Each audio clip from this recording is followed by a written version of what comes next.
जो भगवती महामाया है, उन्हीं से यह जगत मोहित हो रहा है। वे भगवती महामाया देवी ज्ञानियों के भी चित्त को बलपूर्वक खींचकर मोह में डाल देती है। वे भी इस संपूर्ण चराचर जगत की सृष्टि करती है तथा वे ही प्रसन्न होने पर मनुष्यों को मुक्ति के लिए वरदान देती है। वे ही पराविद्या, संसार बंधन और मोक्ष की हेतुभूता सनातनी देवी तथा संपूर्ण ईश्वरों की भी आदिश्वरी है। राजा ने पूछा, भगवान, जिन्हें आप महामाया कहते हैं, वे देवी कौन है? ब्राह्मण उनका आविर्भाव कैसा हुआ तथा उनके चरित्र कौन कौन है? ब्रह्मवेत्ताओं में श्रेष्ठ महर्षि उन देवी का जैसा प्रभाव हो, जैसा स्वरूप हो और जिस प्रकार प्रादुर्भाव हुआ हो, वह सब मैं आपके मुख से सुनना चाहता हूँ। ऋषि बोले, राजन, वास्तव में तो वे देवी नित्य स्वरूपा ही है।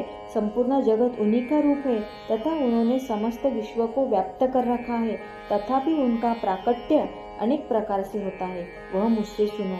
यद्यपि वे नित्य और अजन्मा है, तथापि जब देवताओं का कार्य सिद्ध करने के लिए प्रकट होती है, उस समय लोक में उत्पन्न हुई कहलाती है।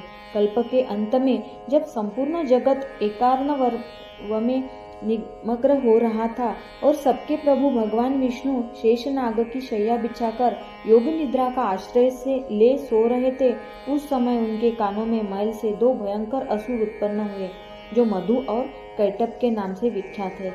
वे दोनों ब्रह्मा जी का वध करने को तैयार हो गए।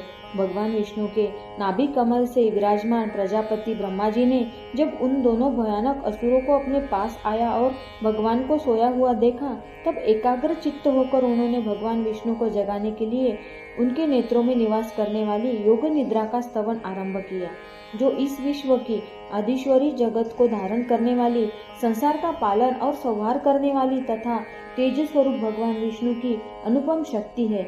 उन्हीं भगवती निद्रा देवी को भगवान ब्रह्मा स्तुति करने लगे। ब्रह्मा जी ने कहा, देवी, तुम्ही स्वाहा, तुम्ही सदा और तुम्ही वशत्कार हो। स्वर भी तुम्हारे ही स्वरूप है।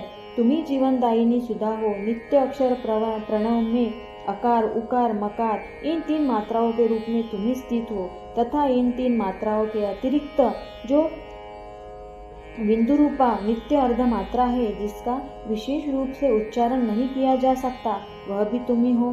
देवी, तुम्ही संध्या, सावित्री तथा परम जननी हो। देवी, तुम्ही इस विश्व ब्रह्मांड को धारण करती हो।